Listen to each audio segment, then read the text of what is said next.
बस 1 चम्मच पानी में भिगोकर पी जाएं। इतना करने से आपके सूखे पड़े घुटनों में फिर से जान आ जाती है और सिर्फ घुटने ही नहीं, जितने भी जोड़ आपके सूखे पड़े हैं इन सब में जान आ जाती है। ये बहुत मजबूत हो जाते हैं। अगर आपको बहुत लंबे समय से बॉडी की स्टिफनेस की समस्या से परेशानी है और इसके अलावा शरीर में टॉक्सिन्स जमा है, शरीर में जगह जगह दर्द रहता है, चाहे वो मांसपेशियों का दर्द हो और चाहे वो आपको किसी भी जोड़ का दर्द हो, ऐसे में ये चीज बहुत लाभ देती है। क्या करना है, चलिए आपको बताते हैं कौन सी है चीज। अगर आज की जानकारी आपको पसंद आए तो आप इसे ज्यादा से ज्यादा लोगों तक शेयर कीजिएगा। नमस्कार, आप सभी का आज के इस वीडियो में बहुत बहुत स्वागत है। हम बात कर रहे हैं यहाँ पर एक ऐसी चीज के बारे में जिसको आपको रात को भिगो कर रखना है और अगले दिन सुबह इस पानी को आपको इस्तेमाल करना है, लेकिन इसका बहुत खास तरीका है। सबसे पहले मैं आपको प्रोसेस बता दूं तो आपको लेना है जौ, जिसे बारले भी कहा जाता है। छिलका उतरे हुए मिल जाए तो छिलका उतरे हुए ले लीजिएगा, छिलके सहित मिल जाए तो छिलके सहित ले लीजिएगा, लेकिन यहाँ पर जौ का इस्तेमाल आपको करना है। आप क्या कीजिएगा,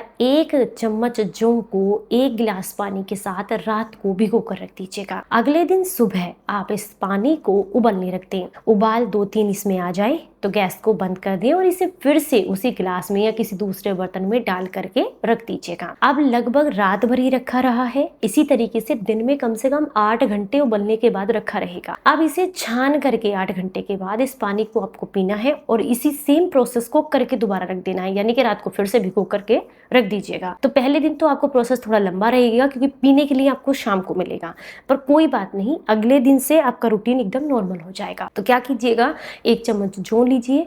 जौ को लेने के बाद आपको रात को उसको 1 चम्मच जौ और 1 गिलास पानी के साथ भिगोना है। अगले दिन सुबह उसको थोड़ा सा उबाल करके वापस से आपको रख देना है उसको लगभग 8 घंटे के लिए।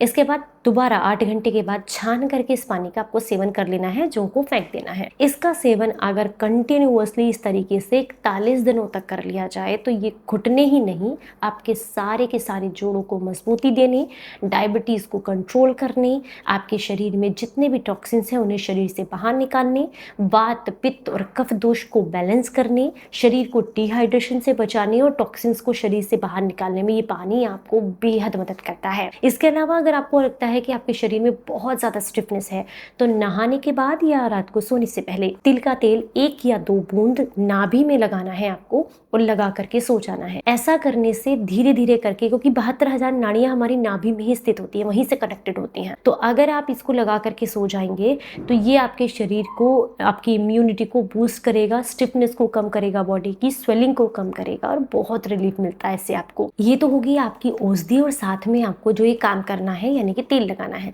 पर देखिए, अगर आप चाहते हैं कि बॉडी की स्टिफनेस दूर हो, घुटनों में ग्रीस बने, जोड़ों का दर्द दूर हो और स्वेलिंग कम हो, तो आपको परहेज जरूर करना पड़ेगा। परहेज करने के लिए आपको क्या करना है, आपको खट्टी चीजें छोड़ देनी है। जितनी भी खट्टी चीजें हैं उन्हें जब तक आप इस पानी को ले रहे हैं 41 दिनों तक आपको नहीं लेना है। चावल को आपको नहीं देना है, बाकी चीजें जितनी होती हैं, छोले, राजमा, हैवी चीजें जो होती हैं, इनको आपको इस्तेमाल नहीं करना है। उड़द की दाल नहीं देनी है और इसके अलावा फ्रिज की जो रखी हुई ठंडी चीजें होती हैं उनको आपको नहीं लेना है। एकदम सादा भोजन आपको करना है। ठंडी चीजों को जितना हो सकता है अवॉइड कीजिएगा और जहां पर भी आपको स्टिफनेस है, दर्द है, उस जगह पर भी आप तिल के तेल की मालिश कर सकते हैं। कुछ ही दिनों तक आप अगर इसको करते हैं, जैसे मैंने 41 डेज का आपको बताया, 41 डेज तक अगर ये सारी चीजें आप फॉलो करते हैं तो आपके घुटने भी मजबूत होते हैं, सारे जोड़ मजबूत होते हैं और जितनी भी स्टिफनेस की आपकी समस्या है वो काफी हद तक दूर हो जाती है। उम्मीद करती हूँ जानकारी पसंद आई होगी और आप इसे ज्यादा से ज्यादा लोगों तक शेयर करेंगे। चलिए फिर मिलूंगी किसी नई जानकारी के साथ, तब तक अपना बेहद ख्याल रखें और हंसते मुस्कुराते रहें।